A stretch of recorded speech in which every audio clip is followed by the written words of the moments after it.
is, the All-Star, Julius Randle, the man of the hour, the man of the night, the man of the season for the New York Knicks.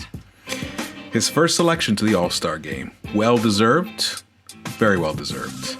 And tonight he contributed 25 points, 10 rebounds, but it was all for naught. Another loss, another failed attempt at getting back to 500 for these Knicks.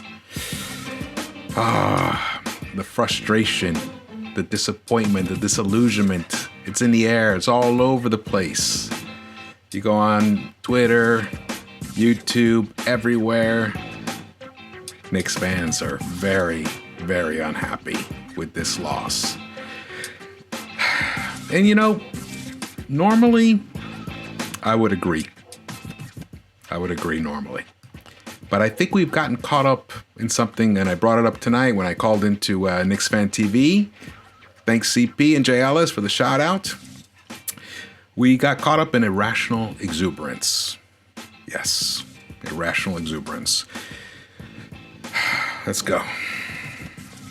So, now that we got a taste of some victories, it seems like we're just expecting this team to just turn into a machine and just roll over other teams. Sorry, it's just not going to be that way. It's not going to be that way until we get a third consistent scorer. Because even our second consistent scorer, Mr. Barrett, isn't as consistent yet as we need him to be.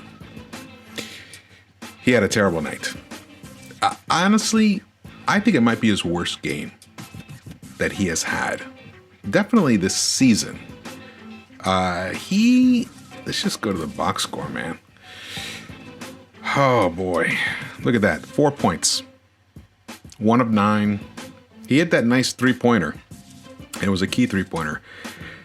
He got 10 rebounds. So, once again, he shows that he can impact the game in positive ways when he's not scoring. However, there's something else happening. I think RJ Barrett is missing Mitchell Robinson more than any of us thought. Mitchell's the one who sets those nice, strong screens for him on the perimeter so that he can shake loose and do the curl. And then Mitch rolls to the rim, and he's a serious threat. And then the defense doesn't jam RJ in the paint because they're worried about what Mitch is doing behind them. So they sag a little bit off of him, creates that separation, gives RJ time to see what the best play is at that moment. And often it's a beautiful lob to Mitch for an awesome stuff. So that's missing.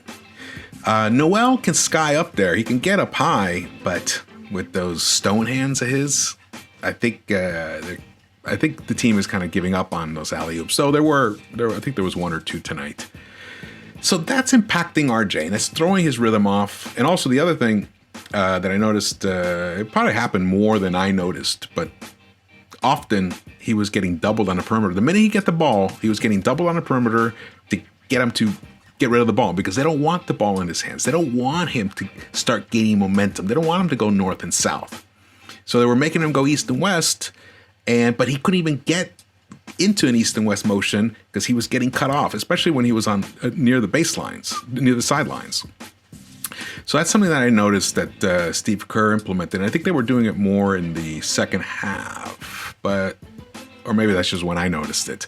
I noticed it definitely a couple times where Draymond, he would stick a hand out, he'd jump at RJ. He was getting harassed all night, which is an interesting strategy. And it was basically, hey, look, we know Julius is going to get his, so we got to shut down number 2. And they did shut down number 2. And then what happened was Elfrid got his. But let me tell you, even though Elfrid Payton had a very good game in terms of stats, they're a bit empty because a starting point guard who plays 34 minutes only gets 4 assists.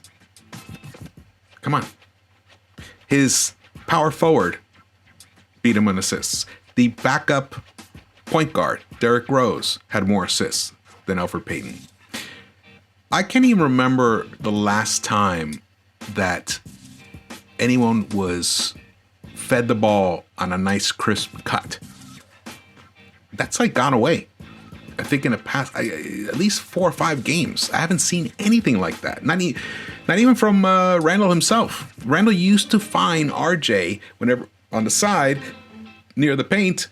RJ would cut when Julius would get doubled, and boom, an easy bucket, or RJ would kind of hand it off to Mitch. I'm not seeing that. So the ball movement is not where it needs to be for a team that can't shoot from the outside consistently. Even though they hung in there tonight. Because the Golden State Warriors, they only shot 34.2% tonight from the three. 13 of 38. 44.9% from the field, almost 45%. This game actually was it was closer than it was pretty close. The Knicks actually got back and they tied the game, but then it just kind of drifted away. It didn't kinda. Golden State just had much more intensity in the second half, much more. And Derrick Rose was sensational in the first half. He was 5 of 7 in the first half, but in the second half, 1 of 8. He started forcing shots. And our man IQ, who's our one consistent outside threat, he just didn't have it again. Once again, another night where Emmanuel Quickley, our spark plug, did not have it. What did he shoot tonight? 1 of 5. Wow. Another game where he only scored 1 bucket. Mr. Buckets only scored 1 bucket. His floater is gone right now. It's not happening. He's hit a wall. This is what, game 31? He's hit the rookie wall. I think this is temporary. He's too great a shooter for this to linger. I think he'll be fine. He'll be fine. He just needs to gut his way through this period right now where he just doesn't have it. But let's talk about the supporting cast. So, Reggie Bullock, 0 for 2 in the fourth quarter. No, it's the third quarter. The third quarter. Third quarter. Knicks shot 9 of 24. Meanwhile, Golden State shot 14 of 22. Wow, 63%, almost 64% Golden State shot in the third quarter. I think this was the kind of game that Thibs should have gone to the situational players. Knox. Where was Knox in this game? He would have been nice. He's long enough. Get that 3 off. Even Frank. This would have been a nice night to bring Frank in. I believe he had a pretty good game once against Steph. Though Steph was somewhat contained in the first half. It was just a matter of time when he was going to explode, and he did. But we let Kelly Oubre hurt us a lot. I mean, RJ was... He lost Oubre several times. I think at least 5 times that led to buckets and even and ones. So it's just an all around. Let's get back to the irrational exuberance. Look, what happens is when you get too caught up in I don't want to use the word hype, but in the excitement of what's happening with this team. I mean, this team, I think the expected wins was 22 or 24 wins for the whole season. I mean, we're up to 15 wins already with only 32 games. That's pretty impressive. So it makes us believe that we're so close. I mean, we hear people. I mean, everyone say, "Oh, we need a guy now. Let's get Beal." Blah blah blah. What's that gonna do? You really think bringing in one guy into this squad is what? Gonna get them to the Eastern Conference Finals against the Nets? If you guys really believe that, more power to you. I love that excitement, but at the same time, you have to factor in reality. This team can't shoot from the outside. In general, they're just not a consistent. In fact, right now, our most consistent three-point shooter is Julius Randle right now, and he can't. That's it. That's it. So we have to get back to reality as a fan base and as a team. And that goes for Tom Thibodeau. Derrick Rose isn't the Rose that used to play for him. That's just the reality. He gave us a taste in that second quarter, which it was exciting. God, it was wonderful to see him hit a three-pointer. Those drives, he was actually finishing at the hoop. That was wonderful. But at the same time, you know, if he was that guy for 4 quarters, you know, we wouldn't have gotten him for DSJ in a second rounder. That's just reality. So this is a reality check game.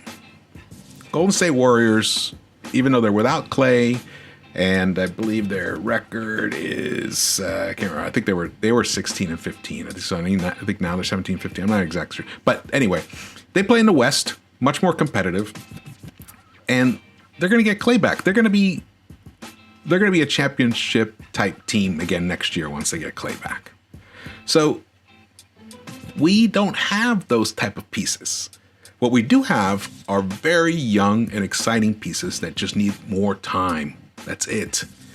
And I'm going to come back to Obi again. Obi needs more time. I hope it's in some of these highlights here, but he had some nice plays. Man, he did that one where he backed, who did he back down? Wiggins. He took him down low. Nice little left hand, almost like a little hook shot. It was beautiful monster bulliness. I loved it. And he had a nice clean 3 from Rose, who fed him. Sorry, I'm burping. But the guy, he doesn't get any floor time. I mean, how many minutes did he play? 13 minutes tonight? 13 minutes. 3 of 3. 3 of 3. He was a plus 12. Gibson played a nice game. Noel played a nice game. But they're limited. So we have limited small forwards, shooting forwards, Bullock and Burks. Once again, not great nights for them. 7 points for Bullock, and one was a cheap 3 I think it was the last shot of the game. He made it 3. So really, he only had 4 points. And Burks, 8 points.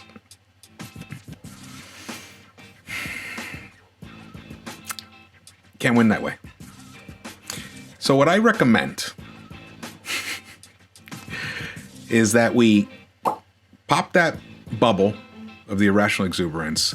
Everybody calm down and start thinking about what nice pieces we can add to this team without ripping this team apart, because what this team has accomplished is phenomenal. We're only 2 games under 500. It's about to be March. How exciting is that? We have an all-star. We're in the playoff hunt. We are definite, legitimate. I mean, I think we can legitimately say we can try and get the 5th or 6th seed. Now, Miami's, coming up behind everybody, so we'll see. But we're in. We're actually in the playoff hunt. That's wonderful. So now we have a game on Thursday against the Sacramento Kings. And that game has got to be a win. And this is how we should win that game. Keep the kids on the floor. I don't care that Elfrid Payton scored 20 points. I don't care that he almost gave us a chance to lose. He gave us a chance to lose. That's basically, I don't care. If I'm going to lose, I want to lose with the kids. That's it. I'm tired of this trying to, scratch, claw win out with players that aren't going to be part of the future of this team. And let me tell you something. If we think that we win a couple of games here and there and establish this franchise once again through through like an Elfrid Payton, I hate to bash on him because he had a nice game, but this is just reality. You think any free agent is going to be excited to come play with Elfrid Payton as their point guard? Come on. That's a reality check for the New York Knicks front office. And you guys know it. All right. Please come back, subscribe, like. Support is really appreciated. Love to hear your comments. And let's go Knicks. Let's get back on the winning track Thursday night. Thank you.